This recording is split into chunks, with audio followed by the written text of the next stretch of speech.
All right, welcome Simon Meadows to the Mastering You podcast. So really excited about this one.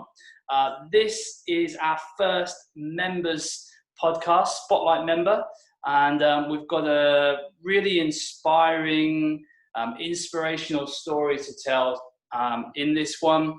And I just want to thank Simon first, because it was actually Simon that reached out to me and offered to do this. Now, I know he's got his own reasons why, which we'll share in a moment. But Simon, tell us firstly, a little bit about yourself, and then we'll get into your story, if that's okay. Well, I'm Simon. I'm 45 years old now. I'm a postman. Been postman for 19 years. Okay. And basically I was a compulsive gambler up until June of last year, and right. And it's been sort of a nice, long, good long roller coaster ride. So how long would you describe yourself as a compulsive gambler for? How many years are we talking? How long did this go on for? I started to get bad when I was about 18, so it was 26 years. 26 years. Yeah. Okay. Wow. So that's a long time. We'll get into it. So I think what we'll do, we'll go on a few different tangents and just sort of see where this conversation goes. But I mean, for me, ultimately, we want to share inspirational stories on this podcast. And, anyone listening who has had gambling addiction or is going through gambling addiction themselves, I think we can learn a lot from what you've achieved and your story. So, was there a sort of an initial trigger to it kicking off? Well, I used to go to the seaside when I was younger. I used to play on the 2p machines and the piers and etc. And I think that's where it sort of started from, was the fact I won my first jackpot. And it was like the massive amount of 10 quid. So it shows how many years ago it was now. And you were 18 at that point? No, I started probably when I was when I was 10. It was around that sort of time. But I got to, when I was 21, my parents split up and my parents divorced when I was 21. And that really was the catalyst where it got really bad. Right. So it was like an underlining thing that was there, but when your parents separated, it that was like the trigger for things to get worse. What do you think it is about, something like gambling? Everyone has a different, vice, if you like to call it that. That's probably not the right word, but when there is a big stressor in someone's life, sometimes people choose alcohol, sometimes people choose drugs, and I guess, is gambling another one where it's a bit like it gets them away, it gives them a high when there's if there's a low feeling? I think what I would describe it as a comfort blanket. It's even though it's a very expensive comfort blanket, but it's like any addiction. Is the fact is you always go back to that particular place. Yeah. You just get away from the stresses and the strains, even though it's in your own self is making you even worse. But you just don't at that moment. You're in the zone. You're in on that fruit machine. Just put the money in, and cares have gone away, and then suddenly £200 later, as an example, you're thinking, Christ, I'm walking away like this, brassic, basically. So that's really interesting, though, that the first experience that triggered you kind of going into that gambling was actually winning and getting that high as young as 10 years old. That's right. Yeah. And so when you were 21, can you remember a particular time when it really started in a you sort of kicked it off? Was it literally the day after your parents separated, or was it around that period? It would have been sort of just after that. And, right. I think the fact was that because where I lived in Bedford, there were so many places you can go, and it was the biggest faux pas of all, really, because there's just so many betting shops, we used some arcades around. Yeah. It really was, unfortunately, it was like candy to the baby. Right. Wrong side of candy. Yeah. Yeah. What would it be just anywhere, or would it be a particular type of, like, were you talking betting shops, casinos, or does it not really matter? Did it not matter to you? Was it just wherever you could get that kind of high from? It was. Yes. It was anywhere. Yeah. And what was there a first amount of money that you lost that kind of that you were chasing? I'm guessing that's the thing with gambling, right? Is that, you know, you win and then you have that loss, but then you're chasing that next high, and it can be diminishing returns if you're not winning. Actually, I wasn't actually. It was quite ironically, I wasn't actually one of them chasers. You know, Right. If I lost the money, I lost the money. You know, I accepted it, walked away. But But then I went back the next day with similar sort of money again. And, yeah. But I never chased, and that was. I think that was one of the things I could always take on from that was that I never did. So that was a good thing. That was the only good thing I could take from being that way. So if we just quickly fast forward like to the last 4 or 5 years, we'll go back and forward. But if we fast forward, you've completely transformed your life, haven't you? That's right. And how long has it been now since you let's call it going cold turkey, or I don't know what is that the way that you describe not gambling to you, or is there a different way you describe it? I suppose it could be abstinence or cold turkey. It doesn't. I think there's plenty of phrases. How long has it been then? The 8th of June 2019 was my last. So you clearly remember it to the day. Yeah. Tell me about that day. I was in Kettering. Yeah. And I put in about £100 into the corals in Kettering. And I sat there. I went to have a coffee and sat there and consoled with myself. And then suddenly I said, right, enough's enough. I've had enough of this. That was it. That was that moment. I sat there and said, enough is enough. And 4 days later, I went into my local Gambles Anonymous in Bedford.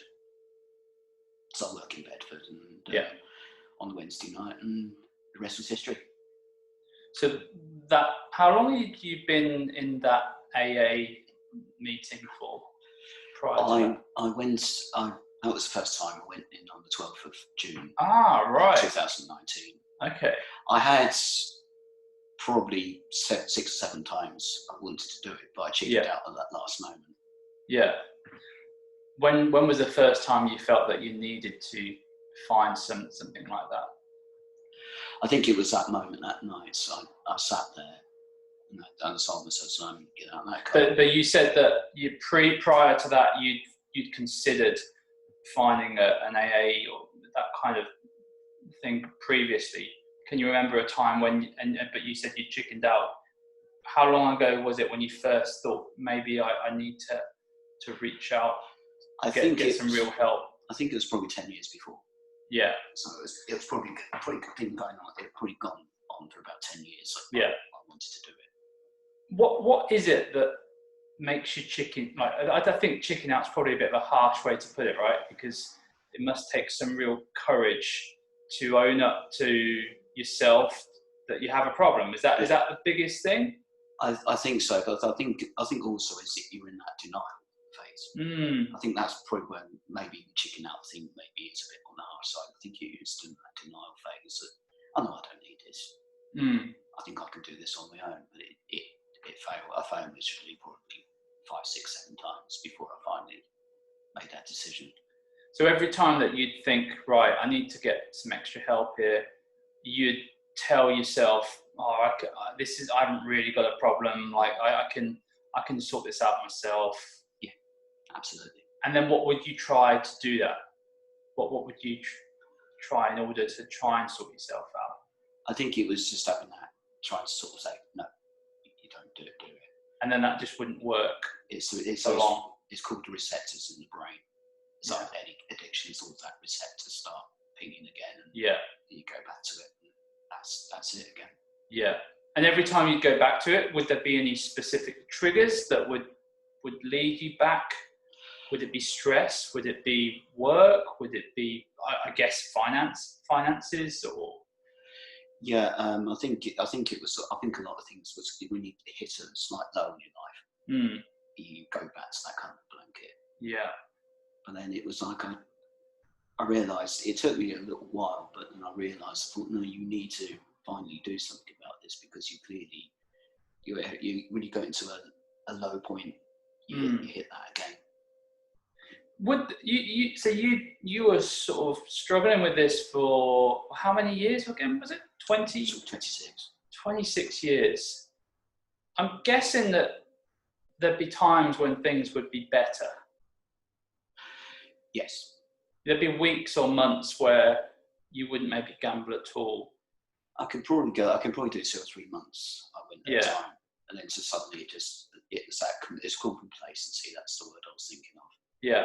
You felt, oh, I need to go in there, see if I can go, go and put a fiver in, but £5 is still, you're still going in there, and that's falling off the wagon. Yeah. I guess what I'm thinking of is, we talk a lot about, and on this podcast, I've talked a lot about the power of self-awareness. And if you're, like you said, the trigger would be a low point in your life.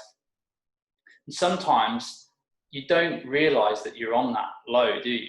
Until you hit a real low. And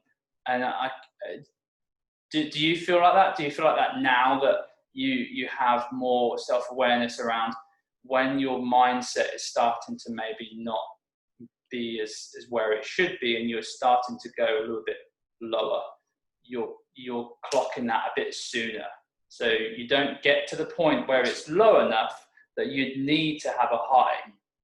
Does that make sense? Would you say that? Yes, it's been more so since obviously starting at Mind. Yeah. That it's helped me with my own mindset and self-awareness, that working in mental health, it helps you to sort of understand where you were as a person. As much as you feel for the people who are coming in that position, you feel for yourself, you don't want to get into that position. And I think that's where it finally, I accepted I needed that help. Yeah, that was, so just before we started the podcast, I actually didn't realise, I knew Simon had been, are you a trained counsellor, or you? Yeah. I didn't realise that it was actually during working for Mind that you had the sort of epiphany that you needed to take responsibility for your own problems, addictions, whilst helping others. That's right. So how long? So let's talk about Mind, because I know that's obviously had a massive impact on you, hasn't it? It has. How long ago? How did you come across Mind? Was it?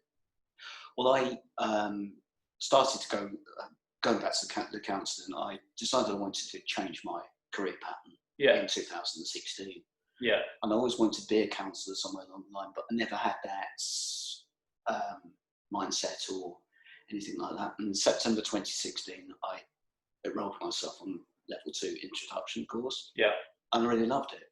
Yeah. And I went on, and then in July 2018, I actually qualified level 3 counsellor, so I can actually work within an organisation with it. But then I decided I didn't want to go on to level 4. I wanted to get out there and experience it. Because it's all being good, knowing people. You've got some people that you've got to know that are good friends of yours, doing role plays, but not actually going into the actual environment and actually working, and you don't know who you're going to come across. And I think that's been the sort of the biggest good thing for me. Well, it must be challenging, because you're having to, I'm guessing you're having to think quite laterally and think on your feet. That's right. And I'm guessing there's surprises now and again with who you're gonna Absolutely. And so tell me about that day when you were actually helping someone and you had the thought that actually you needed to think about how you were reacting in your own life. Can you remember that day very well? I remember the day I just sat there and I was tapping, putting stuff into the computer, and I sat there and I thought to myself, it just something triggered, because obviously we do like client, I put the clients in onto the database, and I sat there and something was on the paper that triggered my mind. I thought, I need to do something. It's just that moment, one thing that made that change for me. It was, but then it's been that increased self-awareness over a period of time. I knew where I finally knew where I was, and I think that's what triggered me to say, finally, you need to do. Why do you think it is? Why do you think you had that trigger? I'm always really intrigued, because we've worked with like literally thousands of people over the last 10 years. And there's been so many times when we have someone that go on to lose 4, 6, 10 stone or some crazy amount of weight, completely change their life. And they'd say there was this one time when I'd had enough, or that I wasn't prepared to put up with this any longer. I'm always really intrigued to know, is it just purely the level of frustration and pain pushes you to the point where, you have to make that change? And what is it? Why do people, like, why does it not happen 5, 10, or why does it not happen sooner? Is it that we just become really good at tolerating pain? Is it that the tolerance level, you don't realize that you're tolerating feeling crappy, shitty, and you're not realizing that that's a tolerance level that you don't really want to have? Like, it's good to have it in exercise, or when you're training here at LPT, you want to be able to push yourself. But there are some times where, it'd be good if you had that level. Do you think it is self-awareness? Do you think if you just can raise that level of self-awareness to know that, you're tolerating pain too much and action needs to change? What do you think it is? That's quite an interesting question. And for me personally, I think it's the fact that you've lived in the bubble. Okay. You've lived in that bubble where it's become a part of you. That's a part of it. It's like an identity to you. Yeah. Your identity. It's like part of a routine, basically. You get yourself into, let's go and spend 10, 20 quid. Yeah. Go down there, but it more than likely it's probably 10 times that at the end of the day. But then suddenly you do come to a point where and it's like with, if you're 4 or 6 stone heavy and you want to do the same way, you've got to be 100% ready. You can't be anything less than 100% ready. Yeah, that's interesting. So the combination of the 26 years that just got to the point where you felt you were just 100% ready. That's right. Yeah. Well, back in 2017, I went to hypnosis. Right. Okay. And because I realised I think there was something more deeper than what actually it was, and the guy that I met, a guy called Duncan Price of Mind Affinity, helped me to realise what was really at the back of my head to bring it forward. Yeah. And I think that's where it wasn't immediately, but I think that's where the change started to happen, because it brought the stuff forward that I needed to sort of get out of there, because it was something trapped in the back of the head, and it brought it forward. And then as that time came on, I so would he actually do hypnosis on you to help bring that forward? That's right. Right. What were the outcomes of that? How did you feel afterwards? Was it instant, or? It took a while, because I think I had 3 sessions, but after the 3rd session, I felt at that point it was starting to really, the fog was starting to clear itself. How can you describe that? What is it? What is it that's actually in there? You call it the fog. Yeah. Can you elaborate on that? What is the fog? Or I suppose you could call it somebody that's there's a wall and somebody's knocking on the wall.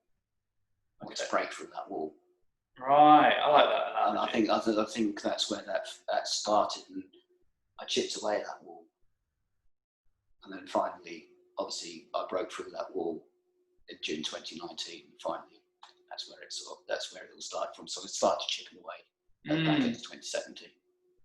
So let's say someone was listening to this right now, and they were at the point where you were at, let's say 10 years ago. Yeah.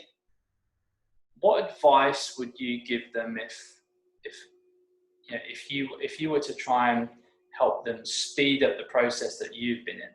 So, so that they haven't got, say, 26 years to get to that point where they've broke down the wall, but they can do it a little sooner than that. What would be the first thing that you'd recommend that they? Because the thing is that wall, there's so many similars to that in people's lives. Like that wall for some people is to do with their food or nutrition. It could be alcohol, it could be smoking, it could be this. That wall is different to everyone, isn't it? It could be changing the career. It could be, and I think everyone has their own wall. Mm-hmm. It just depends on, some people have a thicker wall, some people have a bigger wall, and it's really good to have these conversations with people, because hopefully anyone listening to this will be thinking about what their own wall is, and they'll be thinking about, what can I do to break down that wall quicker? I think the first thing I've realised is you've got to recognise. Okay. You've got to recognise you've got a problem. Yeah. And trouble, and like anything else, you've got to recognise there is a wall. Yeah. I think the biggest thing is people. There's only people, your friends and family can only push. They can only sort of advise you into that direction until you yourself recognises that. That's the first time of you really. Then you've got to think to yourself, I've got to do something about this. Until you realise that. Well, the thing is, yeah, I agree with that. I mean, there's only so much, unless you have friends and family that have some real qualifications or understanding of what addiction really is, and understanding of how the mind works. There's only so far that just pure love can go, isn't there? That's right. You can't love someone enough to them just want to be able to break an addiction. And so what would you say to someone like 10 years previous to yourself? I'll say it's definitely to recognise. Recognise first. Then, is it as easy as just recognising, or do they have to go through the process? It's probably, you've got to probably get to that low point to recognise that you need to do something about it. Because I lost friends through having this addiction for a while, but then my friends came back afterwards. But it's until you really get to that low point, that's what and then you realise, you recognise that you need to do something. Do you think that let's go back, let's use a 10-year because it's easy, 10-year previous. Do you think at that point you could predict how things would go for the next decade? I think now probably I would have said you think too far ahead, you never get there. Just take now it's taking it one day at a time. Now that's reality. Now it's working because I just take a day at a time, and it's working because it's like today I get up, I say today I'm not going to gamble, and that's been the biggest thing. It's not to look too far ahead. Just keep breaking it. Just break it down day by day. I guess what I was trying to say is, going back to people needing to get to that low point. Obviously, anyone like at any point in their life, you don't really want that for them, do you? You don't want them to have to go to the low point. We obviously here work with lots of people that want to change their life through, changing their body and their health. One of the questions that I've started asking people is, how would things change? Or how would you feel if things don't change, or they continue on the journey that you're on for the next 12 to 24 months? And most people are horrified by the thought of that, because if they continue on the continuum that they're on, let's say they're gaining an average of half or 1 stone a year, and they have been for the last 5 years. So that would be anywhere between 2.5 to 5 stone. So if they continue on that journey for another 12 months, that could be whatever. It could be another few stone. So do you feel like if someone had sort of talked you through what the continuum is, or the line that you're on, the journey that you're on at the moment, and starting to think about, well, this could end up kind of in the gutter a little bit, I mean, I've had a couple of times in the past where we've had members that have come to us, and the doctor has told them, you're 30 years old. If you don't start to change your health and your eating habits now, you might not live to see 40. And that, I can think of a couple of people who that has been the wake-up call for them, to not allow them to get to the point where it's literally life or death, and they've made the change and they've changed their life. Do you think that could be possible for an addiction like gambling? I think there is something called a wake. There is definitely a wake-up call. You've hit the nail on the head somewhat. Myself, or you look yourself in the mirror, and I didn't like what I saw. Right. At that point, my lowest point was 2016. Okay. Where I had to sell up my property. You had to sell your property. I moved back home. Right. Okay. In 2016, that was my lowest point. But then the other side of it, the positive point, was I had the opportunity to move up to Northamptonshire. Right. And that's what I needed to get out of Bedfordshire, and that started the ball rolling. Yeah. But then I realised, I thought, no, I needed to do something. I needed to change myself. I had this list as long as my arm. Right. I needed to change. And obviously the biggest thing was the gambling. Yeah. But I lived in such a bubble for all them years, and I just wanted to break out, wanted to do things. I knew I had it in me. But the old receptor was saying, no, you can't. But then that's when I started. I thought, no, I wanted to sign up for a challenge, and that's when I did the 3 Peaks challenge, and that exhilaration of, on Sunday night, getting down the bottom of Mount Snowdon, realising what I achieved. Yeah. Everything else was pale and insignificant, and that's where it started, the change in me that, yes, you can do this. Yeah. You could do it, you could do things. And that was that's where the passion started to sort of come out.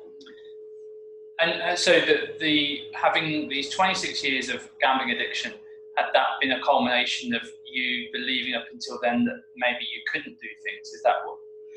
I just lived in a bubble. And that's in that bubble, that's what you say, the hamster. Right. You keep rolling around on that hamster. Yeah. And it was just, and you just want, you're trying to break out, but you just can't, you just couldn't get out of that door, basically, but you just get wrong. Yeah. Wrong. How, if you don't mind me asking, like, how did it affect you, Simon, emotionally, mentally? That's 26 years of that. It almost sounds worse than like a prison sentence to some extent. It must have affected you daily. It did, because everything. The trouble is, I was blaming everything else at the time. I blamed the job. So my job was this, my job was that, parents splitting up, and etc. But I was creating symptoms, but not actually blaming the cause. You know what I mean? It was like I was creating symptoms, but not actually. Owning up to the cause was a toughie. That was. That was that point. Yeah, you hear it all the time, don't you? That the hardest thing is to take responsibility and own up to the truth of the matter. But it's not until you hear like someone's story like yourself that you realise if you don't do that, that can last 26 years or longer for some people. I think the horrifying thing is since obviously making that change, that the amount of stories you hear of people that have actually committed suicide through gambling really hit home in a way that it's like with any addiction, that people have got to get to that point.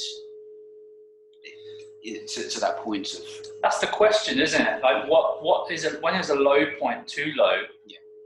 And where is the sweet spot between it being low enough to actually say, you know what, I really need to. This is enough.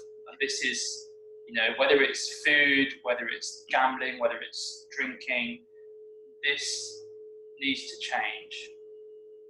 Yeah. And I suppose, you need different circumstances, or there's different variables in someone's life that they're either going to make it or they're going to continue going lower to the point of the worst thing, which is obviously taking your own life.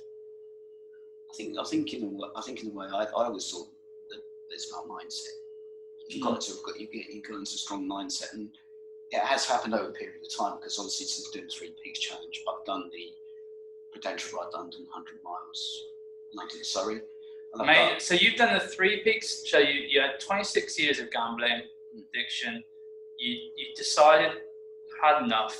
I need to change my life. And then what? Let's just go back. So what made you choose the 3 Peaks? Well, I sat on a cold winter morning on the New Year's Day of 2016, because I went out because I do salsa dance. It was one of my. I've done it since I was 30. That was mine. And okay. I sat there and I really thought to myself, I need to do something in 2016. It was finally I wanted to get out there and be who I want to be. Yeah. I needed to do a challenge because I knew I had it within myself. And a friend of mine put on Facebook, we're doing the 3 Peaks Challenge, and I thought, sometimes there's a sign, isn't there? Sometimes it's like you kind of feel like, okay, this was meant. That's right. And it just went ding, and I signed myself up, and the rest was history. So you did the 3 Peaks, then what did you do next? In 2017, I did the Prudential Ride London 100 mile cycle. 100 mile cycle. So that's London to Surrey and Surrey back. Right. Had you done much cycling prior to that? Or? Well, funnily enough, I actually bought the bike 3 weeks before. Okay. And to think that I actually did the 100 miles. Yeah. It showed that mindset. Was it hard? It was hard in places, but then it was like I think the biggest thing was I was about half an hour behind at one point. The superbike were going to take me out of the race because I was too far behind. Okay. But then suddenly I ended up being half an hour ahead of my time. Wow. Because I got to a place called Oxshots, plonked down because this local pub came out with water for people. Everybody was like, no, if it's not gin or vodka, they weren't going to take it. So I said, okay, I'll have 3 pints of water. I did the last 22 miles in 1 hour and 17 minutes. Wow. I just went into complete overdrive. Yeah. Did some of what's going through your mind when you're finishing a race like that? Is it all the motivation of the years of not mastering yourself, to coin the phrase of this podcast? Did that emotion drive you? I think it was. I think it's been sort of using the anger that you had, but using it into a positive emotion. Yeah. It's driving into positive energy, and that's really key, isn't it? Like, I feel for anyone listening to this, if you have frustration, if you're struggling, you've got a couple of choices, right? You can use that energy, that negative energy, to propel you down a deeper, darker hole. Yeah. Or you can do what you've done and say, no, I'm gonna use that frustration. Yeah. I'm gonna turn it into a positive thing, and I'm gonna get myself healthy, fit. So tell me, because this is the thing a lot of people don't understand when they're doing it. You're not particularly enjoying the actual pain of going through it, but that fulfillment factor when you've finished, that overrides any of the sort of, not pain or suffering, that's maybe a bit, but if you're pushing yourself on an event like that, it's not like you're enjoying every second, is it? But the overwhelming feeling you get when you finish something like that, particularly after what you've been through, that must have been amazing. I think the biggest thing was when I was riding down Pall Mall towards the end. And I realised when Martin, I thought, I'm going to do this. I'm actually going to do this. That really was like, whatever pain I had just disappeared, because it was like the exhilaration, the emotion I felt inside me had dissipated completely. And it was just that finishing, and I got over that line, and it was just such an amazing feeling. But then it obviously, the strange thing was, all of a sudden, and I want to go on to do something bigger. Yeah. Have you done something bigger than that? Or was it... Yes, I actually did in 2018. I actually did the London to Paris. Oh, wow. Okay. So how many miles is that? 250. Okay. And I actually did it 3 days. So we did it over a 3-day period. Wow. But again, it was like, but this time it wasn't so, it was exhilarating, but it was, no, you could do it. I knew I could do it. And that was the difference there from going back a few years. I knew I could do it. But that's because I changed. It's like I wanted to change my mind. I changed my mindset, and that mindset was gone from, oh, shan't I? No, you can do it, Simon. You can do it. So you said about 5-10 minutes ago that you always felt that mindset is the key. When did you start to believe that? Have you always thought that mindset is the key, or has that been more in the last 5-6 years since you started to really make change? Or is that? I think it's probably since I decided to make that change, and I think it's been since obviously decided to go back and become a counsellor.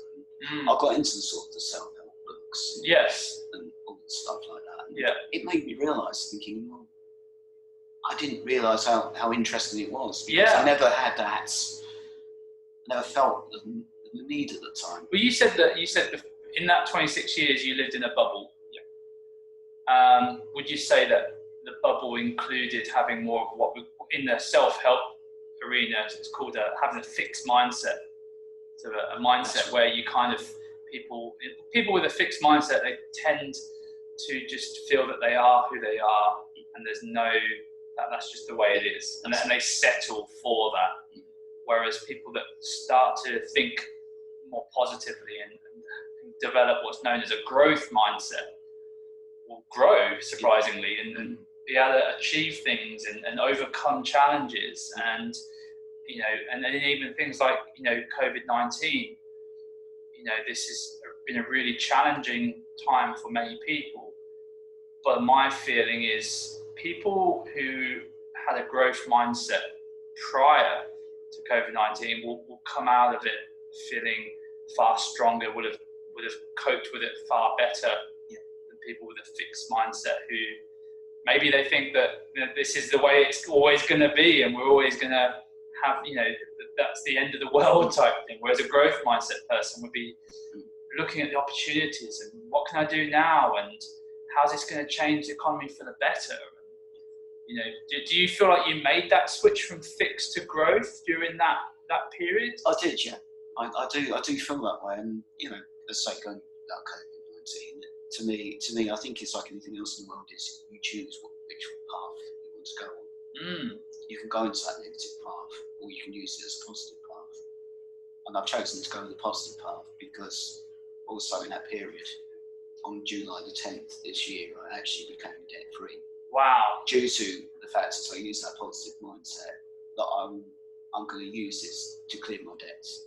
That's amazing. That is amazing to choose a pandemic time to go debt free. Wow, that's amazing. I mean, can you put a rough figure on what you feel like you'd gambled away? Although over the time, I think I must have probably £40,000 overall. Yeah, gambled away over the years. Yeah, and there is a small regret. So there's not so much regret now, because I was my own harshest critic, and I suppose I am still a bit now, but in a different sort of way, because I know that I can do more. Well, we had this conversation just before we started, didn't we? That sometimes, as hard as the struggle and the pain of going through something like that can be, the bigger the darkness, the bigger the light. That's correct. I'm a big believer in that. So if anyone listening to this is really going through a really tough period, you just got to know that you've got a bigger light in front of you. That's it. And so I want to go back to those steps. So your recommendation for someone, firstly, they need to really own up to the position they have. And is that how you said it? I think recognising the fact that you've got to that point. You need to your own self, to you. Recognising reality. That's it. Yeah. Because you live in the world, and it's like this dream world that I'm going to win X amount of money. Yeah. I can pay off my desk, help my friends out, do this, do that. Yeah. The big houses in the countryside and there's nice cars. But then reality factors, I've got, you look back and think I've got an 11-year-old car that's battered up. Yeah. and I'm living back at home. And I guess is it worse now that the digitization has meant that people can gamble online, and because it's digitized, you don't. I imagine there's a big difference between if you've got cash and you're putting money in chips or whatever into a casino compared to, you don't even see the money if it's online because it's just coming out of your bank account. So is it that it's almost skewing reality? I think so. But I think the only good thing that I can take from this fact is I've never got into the online gambling. I think that was my biggest saving grace, because I could could be dangerous. Lots worse off than I was. Yeah. That I think that's great. But, I mean, do you think gambling companies need to take more responsibility? I trouble with this. It's always going to be a very grey area with this, but yeah, in some ways yes, but in other ways, well, not really, because it's the onus is on yourself. That's the way I see it personally. I say yes. There's a bit of both. Yeah, I guess it's a little bit like food manufacturers who sell products that they say are sugar-free or low calorie, but maybe they're not. But then again, it's up to the people to take responsibility for their nutrition choices. Exactly. Yeah, that's a tricky one. So what would be step 2 then? Once they've sort of taken account of reality. Step 2 for me, I worked out was really to seek help, start to understand that you need help. Yeah. But you're always going to have that denial phase, which I had several times. Is that the biggest barrier, denial? It is. Denial and complacency are the two words in my life that are the biggest barriers that people learn. Right. And so how do people get over those? How do people break through the realm of denial? It's recognising where you are now. I recognise that. I think the biggest thing is when I had to sell up my property. That was my time where I started to really start to recognise. But it took me X amount of years to get to that point. Yeah. But then obviously in the meantime, I did do challenges that helped me to reverse that mindset. Yeah. And is there a step 3? Step 3 is the world is wider. if you know what I mean. There's more to the world than the addiction. Yeah, absolutely. Yeah, that sounds like that has been a big one. So where we're at now? So you joined LPT. How long ago was it now? That's January 2019. Right. Okay. And you obviously joined on how most people do on our 6-week transformation, and you smashed it. You did really well. What without sounding biased anyway, what has been your experience of working with us guys? I think it's camaraderie. I think that's the camaraderie you had with the people. Everybody helped each other. There was no one, I'm bigger than anybody else. You get that in gym sometimes. And that was the thing. I think that was the biggest thing, was the camaraderie. Everybody wants to help each other. Everybody cheers each other for doing what they're doing. You don't have to be, some say, they've done 7 reps, and some people have done 25 reps on it, but you still cheer people because they're doing the reps, and they're doing a lot more than other people would be. Yeah. And so your strength, your strength has improved massively, hasn't it? It sounds. I think it's the fact that I needed technique. Right. Because I think you think like anything else you do get to that mindset. If I'll do it well, you think it won't work anywhere. But then you come in and Self, Lewis, Sam, and Tony. You just make those sort of minor adjustments. Yeah. Yeah, I think one of the things as well is just, I think a lot of people, what are you now, 45? Yeah, a lot of people, they get to a certain age where they feel like it's too late, which is crazy. Even some people that join us at 50, 60, you can always, and you've proved this, haven't you? You can always turn your life around. Absolutely. And that's just such anyone listening to this who's going through a bad time, I think such an important message, particularly right now. Some people are losing their jobs or going through their own financial issues. I think the key things that you've said there, just for anyone, not just for addiction, is reach out and try not to do it on your own and get support. And there are people and there are companies out there that want to help. It intrigues me the fact that you wanted to help people before you'd chosen to help yourself. I think it was always destined, and I think that it took me to early 40s to finally realise where I wanted to be in life. Mm. And I never sort of really understood where I wanted to be, what I wanted to do. Mm. But then I realised the counselling was where I wanted to go, because I've got that kind of sort of voice in the way that I'm quite a calming, influenced person. I'm not and that helped me. But then obviously I needed to help myself first before I made that. So yeah. There was that realisation at that point. Do you think you would have had that realisation somewhere else if you hadn't have been doing that? I don't know really. I can't. I don't think I don't look back anymore. No. Before the last 5 years. Yeah. I just don't look back anymore. It's just looking forward. Yeah. So what are your goals now then, Simon? Like you've obviously you had that. I mean, how did it feel this year? What date was it when you were officially debt free? July the 10th. July 10th. So that was Friday, July the 10th. Yeah. So. And you just decided you had, how much left did you have to pay off to? Well, I had about 4,000. Yeah. Okay, so you just decided what was it made you decide to? Well, I think the thing is, in this day and age, savings is no problem. Yeah, okay, you might as well just use your money. Yeah. Spend it wisely. I just, as long as I have my shopping for work, because I have salads and take stuff to work. And just as long as I've got enough in the petrol, the rest I just decided, well, I can't do much else. Yeah. You might as well. It's I think like anything else in the world, is any negative situation like COVID provides an opportunity.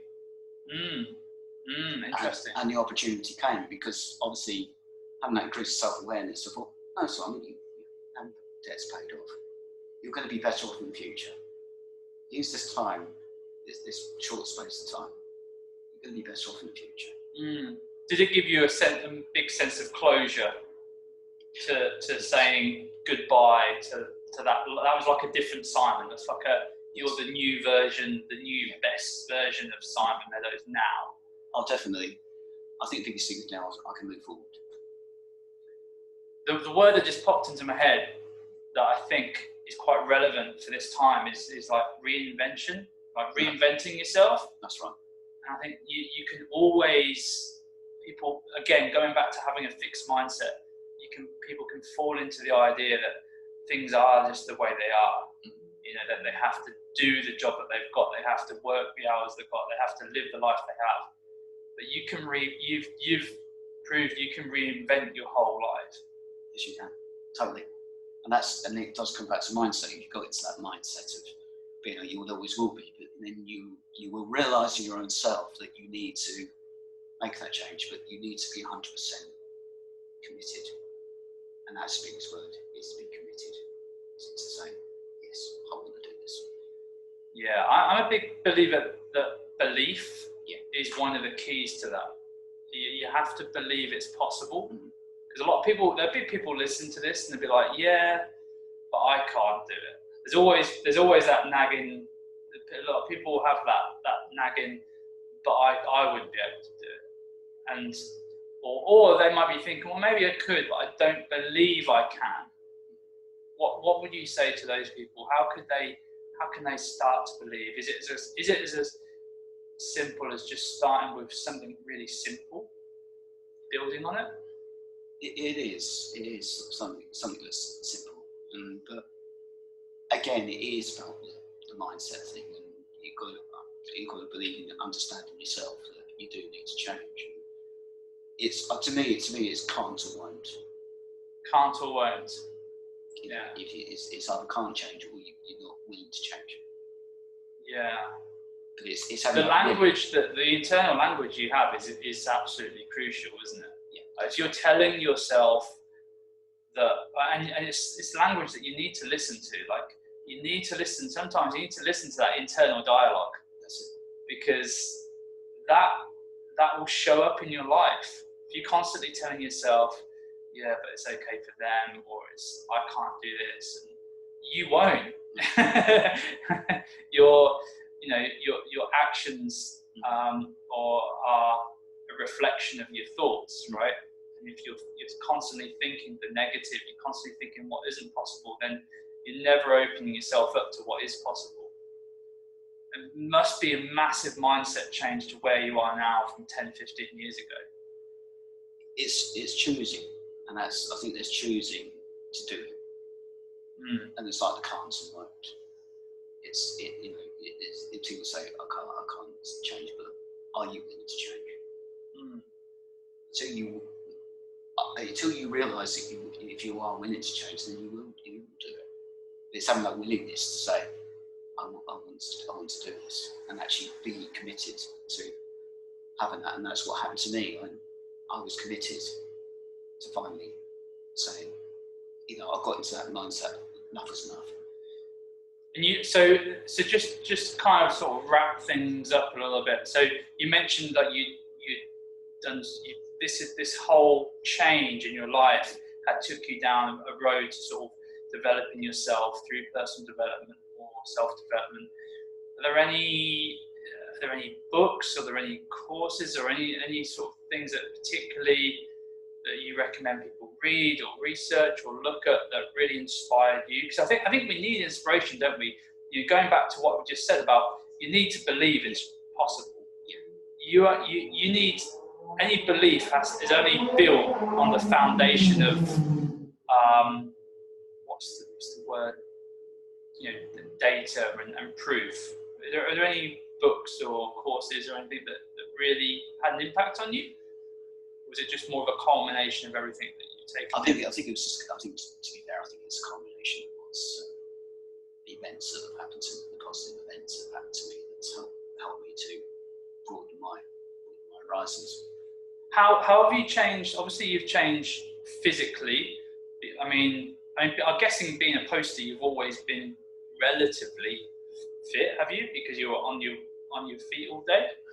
I wouldn't say. I'd say so. I make all the food choices. All right. So food's a big thing that you've changed. Yes, because I've always felt sluggish because I was bought sandwiches and things. Okay. I have that stuff, and actually in a way, LP2's helped me to bring that actually salads ain't that bad. Okay. And no, I've got into that mindset now. I eat bread once a week. Okay. As a cheap food. So mentally, do you feel like your nutrition, your training has really made a big difference there? Absolutely. I think the trouble is there's two things: mental health and physical health. If they're both not being coherent, you're never going to. I was just going to say that people tend to separate the two, not realizing. I mean, if you've ever had a big session with us, or if you've ever gone for a run, or if you've done the 3 Peaks Challenge, mentally you feel amazing. And so the idea that mental health is different to overall physical health is kind of crazy. Like we're all just one big bundle of cells, and they all interact with each other. Our hormones interact with each other, and yeah, I mean, even nutritionally, just eating the right foods will mentally give you such a big difference to, like you say, eating lots of bread or lots of carbohydrate or refined sugars, which will just plummet your energy levels. Well, no, I mean, thanks so much for sharing your story, Simon. Anyone listening to this, I hope it's really inspired you to break down that wall. And have you got any kind of final words or recommendations that you'd like to share with any of our listeners, Simon? Two things for me is you've got to be 100% committed and willing to change. But without them, you never will do. You've got to be 100%. That's what happened to me. And I think in the words is you reap what you sow. You reap what you sow. Yeah, so I reap the rewards now because I've sown that into my mindset that I've done lots of things now, and my world is widened. Yeah. Well, I think that's a really great way to finish. So thanks again, Simon. Thank you. Thank you very much. Okay.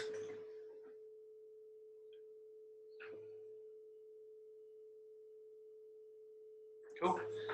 That was great. Really enjoyed that.